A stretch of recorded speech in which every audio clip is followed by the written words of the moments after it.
football ya ka to say adwuma die ne live YouTube handle and now say also do comment ebeba na ya kenkan e dia pacho ya subscribe wo subscribe anytime be video be ready no won so won sabeka na no etime boy pa wo mata wo man na no pay wo mu eso ya se confirm so ene nsem nyina eba e wo ye hihia wo do so pacho dia ye die anopay with him say ma men kan to say another matters I would do ni bi etime to dwa anopay ye bedi ho enkoba kakra e dia ma beta ma men started from Nasa Akalafe na men no ho nkoba kakra esan so wo UEFA wo panyi we wedi wenti jima ye pa emom TV station na ye pe ye friend eye bini no won na tese eye ne dia na sa bini foi reporter men say ka say 2026 and 2030 World Cup no wo na tese o mudi TV right na e dia momo wo mudi FIFA akwatase ama tese bibia time wie pe na ye sa TV right ya ye di ma na sa Kalafi woni ni bini akwakofa sam e dia ma the friend football reporter men say ka say ye say friend football no wo man kasa wo mu station ba ko ye TV station atase eno no wo kwa wo mu eniam mo ye nyina aye kama atase eno no wo mu fi se no matoto mo niam nyina awie anko mu nim se sa 2026 and 2030 World Cup no wo mu na tase wo mu ba be di sa right no na anko mu so atimi ayusu eno enso aye ade se je friend se aye league aye 1 plus na sa league 1 plus no wo mu na no ma yo madwo so mo ni FIFA kwa wie ane eso mo ba bonte be ka sa 104 matches and FIFA edia mo musika ombenya pa no aye 40 million euros ani eska sa league 1 plus for no eso mo nsa eka na so be ka sa so mo boa wo mini FIFA answer contract bia ana mo di brikatante be ka sasem no yes e wan na sa Kalafi ni being for no afa ho nwa no mo ko FIFA for ko ka tom oh wo mo so being for so mo di 2030 and 2026 World Cup di mo ma wo mo di o meyi matches ni nyina kroje ama tese problem bia ema ana FIFA ana ma ko apam no ana tese ma sign contract no enti anka contract na nanka eye league 1 for ne dia no sisi bin for no wo nsa aka na sa Akalafi ana tese eye ne dia na reporter men saka se openya ni tin edi eye nuclear di tavenos wono ana na tese wono na wada ana so yesio edi emasa league 1 plus wo sa TV no na yesio edi ma papa na resign de nto de resign na ya se na nim aguase sapa so baba ka na bonte se wo mini FIFA wi sa no mo contract and to the Juma at their home. And here reporter men second 2026 World Cup na yakono TV right the econo a being for the woman and a test woman saka. Asa that nana na sa Kalafi say one nam no what it is be among for cancer say Madrid de Lusu and as he said the UEFA na awene and on says some non person betem. Sa European Super League no me de buy na this year and once ma kwa among for man in concorda among ma me say Madrid de Lusu ana UEFA for na awene wo so obi an lusu ye ana we ne de wo mu nyina na awene esanse sa Super League ne ba no aboa ma ye reforms bebre awe UEFA competition ma wo mu fi se aboa ama se UEFA wo mu competition na emu ayakono sika bam emu nso ayede and say no na so be ka se madu de lusu a wo se e de how na ebeba ento ka to bia se sansam no mo ma ne nkonkoda no mu se eye win-win e de mo bi bia se UEFA competition emu nso ayakono eno ye dia na sa Kalafi e de eba ewe dwumade so na no pe ne me katire e de ma na no ada me katire se UEFA Nations League omo do no betodwa e wo Belgium Brussels no ada etimi eba so na group ne say ana akwakoye oko group A but group A1 no wo benya France e ho na wanya Italy e ho wo benya Belgium na wanya Turkey oko group 2A group A2 na wo benya Germany na wanya Netherlands e ho wo benya Serbia na wanya Greece man oko A group A B so group A3 na enom Spain na wanya Croatia na wanya mepato England na wanya Czech Republic ho oko group A4 wo benya Portugal wanya Denmark wanya Norway afa wo benya Wales ho afa dia kari na toto so fitira ko nya no ehon koma kase no meba bedi diama na enom enso atimi aboa wan hyehyɛ awodo sa na no per reporter mensaka Sakala Ancelotti Brazil for ne gidi ye pasa adwuma no so wasa asese ya enso mo boa na otimi wi adwuma ne ye enti o mo na contract extension 4 years anomedi akopay no to 2030 enti adomnum akoye ediamo pay no ate se nasa ya kan se openya gadi Carl Slotty sisi no oko president Selesausa na djuma na oye no omo enso abie ediama na ne reporter menseka ewo djumadi so na menko tomato chala kate reporter menseka se tomato chese sisi no Manchester United womu were 3 players what in a spectacle na se at World Cup Celestina wa baba likely say Manchester United ebenya womunso players ewom esanse wasi sia Kobe Meno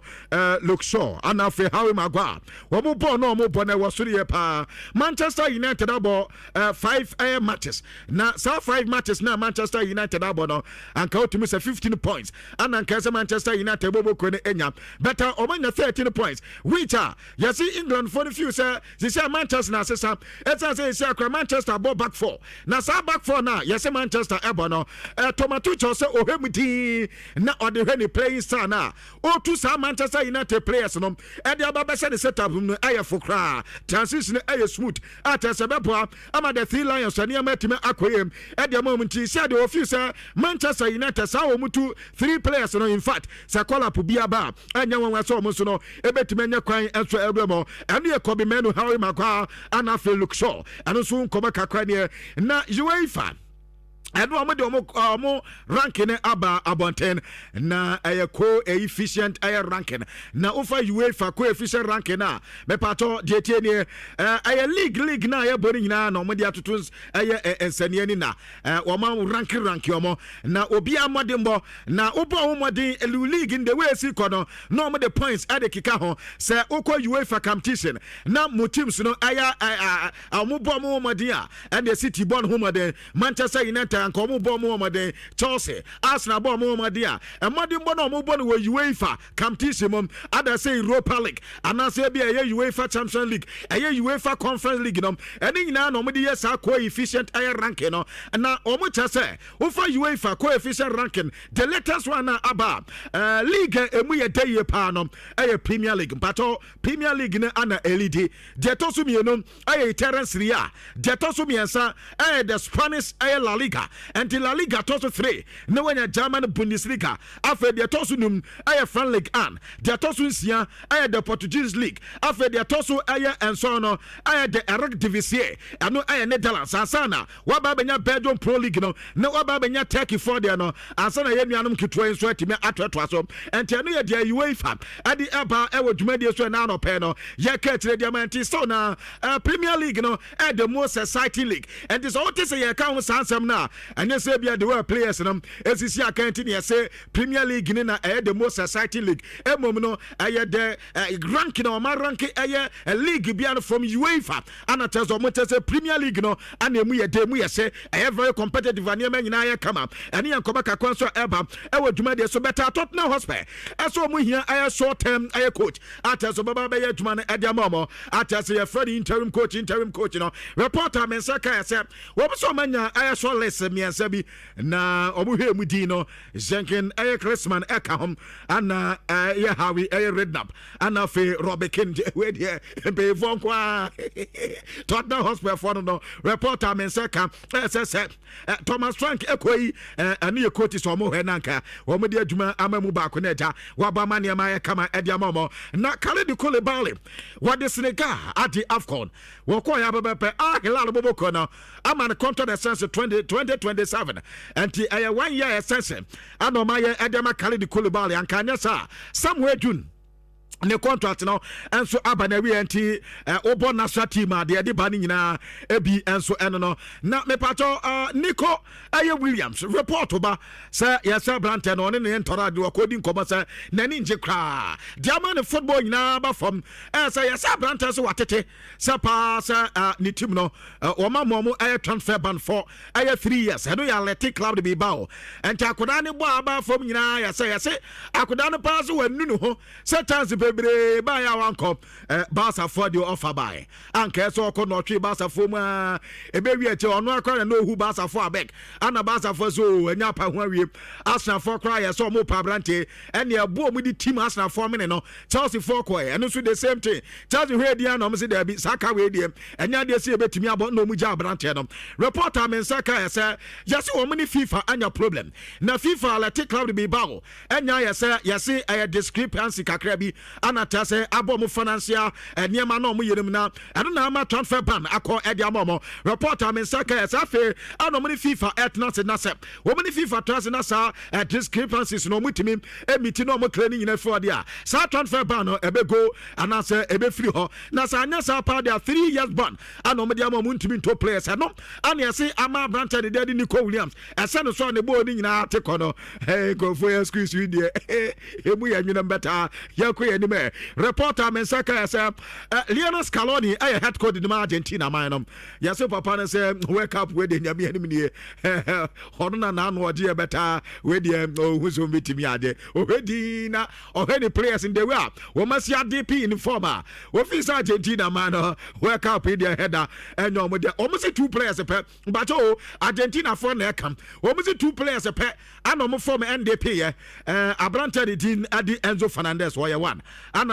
Lisandro Martinez Sam nan tell me no pe o mo maka nyina almost crank to crank na da me say Messi ka ho wo mo so mo nyina for ma de pe ama wake up no wo mo said that any hope bebre eno ye dia fi Argentina edi eba e odwuma de so na no pe make it edamana Raheem Sterling said the wanya team ko na okofire no de boboko no na anana Raheem Sterling say offers ni dia na bebre ho na oni tennis tea e close edin komo anafe oni Ruven van Persie enso din komo o na fire not e boboko no mo na isi e kromo essence CEO tennis ana head coach enso Ed van Persie wo so oni o mo din komo na o mo tom project no edema no so da bi ahaya baby a wono Raheem Sterling no kwa ebetimi abo na ye pa wo se watena fiate enti se we move bi ano ye so ye extra careful ehun ti le betimi abo no ama no football career na samba back eni ti an what you so bebo fire no bobo kodo ani yankoba kakwa so ene ade se Raheem Sterling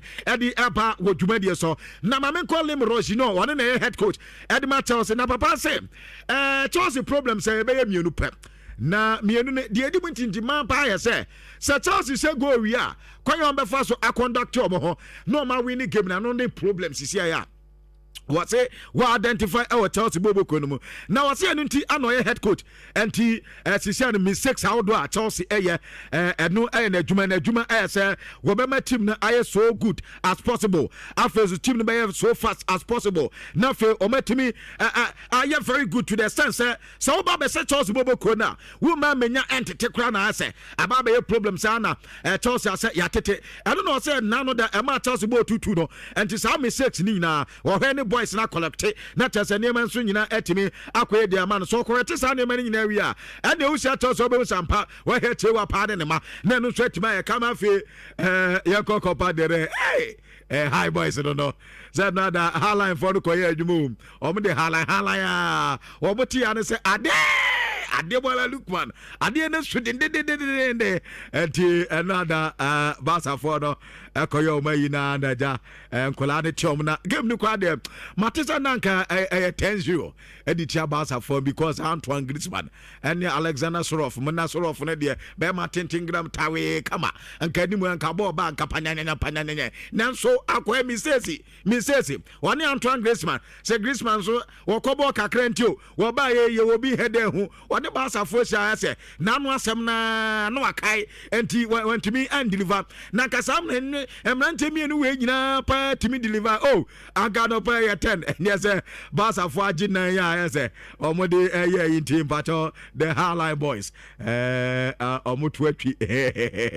etra nine omutie Antoine Griezmann nyina ti onya go Julian Alvarez enya ne de Atemola Lukman enya ne de na ja gase a chess ampa go sun de amanfo cha no abo mo entono nzubo ongo ba ko de ka homa ene man so akoye Arsenal foi modia mom chia de na the team and Arsenal league ya de Arsenal points ma bia ma sisi 4 points bo Arsenal foi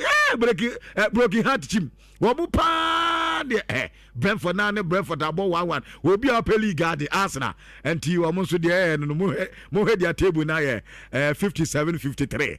sensitive they were on be mercy so the agina so there group o my league no menya agina no Aston Villa the toso miensa wo mo 50 points o mo credit me je amani Manchester United were 45 and you Manchester no na Chelsea were 44 and team aka 12 matches na Yabo Premier League never and this Arsenal for where Enyama ebe home ye pa Declan Rice player the man Arsenal na Declan Rice say I do beka one sempa ye say no da na nke so mutime win ball mo boy pa no da wo mo hema niema form assess and in fact wo ma nya de na say points no mo drop on sa ha adwene ye pa better was still na nye over do say 4 points omo nim pass 4 points gap na e close better kwankro bia so omo matches I saw by next week and some matches in tea omo ayo imagine say kwankro so matches aka ne de one any team no mbebo amaniama akoye say edu baby Mikel Arteta eka tell the players and say some person really league na kwabna o say hey kra na edu zo we defend with your life and na you dey win sasa game and you dey league no man ye and to any Mikel Arteta you say at a point in time do catch any players na Demola Lookman me pato mama dey was Chris no so sisia Ade 3 matches Ada had 2 goals 2 assists and the 4 goals involvement ana Ade ayem aniema ya kama at the marketing nti ahon kobo kakra ne na kwabda ha de said no Ada de see mami was Chris no so na ya he Barca 4 game no dia eba na referee ni din ati aya Martinez Nhyira kwabda Barca 4 na dwane ye papa wo mo se de yo mo bufu pa ya say Ade bo ahe ma hweso players agitation bi ani ho Atletico for cry ya obo mayo mani na refi na ma say ehwehwe adan ya okoheva va for na fra kwabra va ko he na ka 1 minute yenwie ba 7 minutes na refi dabi muntim ko akakra mo fa akakra kwabra fe ba ya yase pauku base he minim se ya den na ye Romelu Lukaku yase millimeters yasa fa kubasi ni butu na no yasa kwa bro bayi va na kwa biti na Barca for za hene ha Rafi pa adena omuzo bia hu yo ma hisa pa bro Gonzalez Fortes onu na no va room ho papa e tintim ade ya adane dane na sa sort na nkasa the family Lopez ne boy ana Robert Lewandowski din ho te pa kubasi anka ja boy ana pa kubasi din ho kwate yese kubasi dia no ana ye offside no na no pa Barca for say nyame anim ne obi awiomo esa so mu ni din Atletico Madrid no mo defender ba kwa de din edi Matu Rugari ho omo Matu Rugari no mo hene 9 ne san left foot na kwabra omo se ade na ni pa Kubasi de ni nyina ye pe entezi den pa na Kubasi ayo off omo di offside edi etiom anam se kwabra wango ekuraja kwabra nka ye 4 why basa fue go ekuraja ya ka ye 4 why na mo ma de ye mo wa se mo ya ye ba losers munyintum ade aka temps ade na mfa mutime hada anya papa sa enti de tena no better store na Barca for say anya eva no kwa o se anya sa go no kwa okay we nso ani ebi so o se de na o se abranta de de guria mo Simeone kwabra o se ntwa pa ntwa we ne friend en powe no wo de woni asi kwabra ne na anim se ya revi say play on no kwa na Barca for na mo se ayo mo ya no na ade ne ba enso de o he ba bia ne na ani sin so pa dia nyame anim nie na nka ade de anka ye foul anka warranty ebia record bi be Barca for say de home cry say no yellow card no foul na say ball ne cause so mo se sa de no home ye pa better commentators yan catch Barcelona for say 45 minutes no kwabna o man get chance papa bi o nti we ye van Champions League but commentator na zanyam na meka commentators we ye van Champions League because say ubobo say na say when to make any steps in the forward direction amago aba we the way ko Champions League say wo de kwa kwade o David so say ejan de say be ye Barca fans coach ni say ejan de aye na aye no na dada na come back no for the comeback in the coach did do as if breaking no also come back upon the 4 goals come back another and now they say between no more yeah then anti but come back a second leg you know was the second leg no and your man cast a film and your Atletico for number 2 ma send no more Wonder Metropolitano the same thing and number your monso when you their coach air camp and also Barca ko and we here BSC man dada say Barca for niam mu yet in the mama masole and niam mu yet no masole na ho dada nya na enrade ya esi ya na ebiom be kasa de and any other they will say this year or sign any players now go back to the basics na o match so mu niam na fe o matima hwe say Copa del Rey no metima comment na some crowd dem de nyame ayamadom ene abasa te bi ne eyi mafiri Atletico Madrid Barca for de mo fast dan for manyame munuanom division 2 fo and you we dey say one kasa yon ko Atletico Madrid and you from no problem ti mo ha mo kra anti kwabna we dey am ne betitro mo wi an no munuanom ya dom division 2 ne you firi muti do mo dey baby am ba kra de makomani ma fine anti yeah, the BCA and the BI. Yeah, cried the 4th tier. I'm also the 4th tier. 4. And second division. And yet 3rd or 4th tier. But I'm here. Manchester 4th tier. House of Folk 2nd division. Madrid 2nd division. When be Munaka. Crystal Palace for so almost could I be na kuma uniform tino this year and Casa dem say Yankudano na really near but 4-0 first half there. Yeah. Haaland your boss disastrous. Debbie o boss I didn't someone come say 10-0. Sort of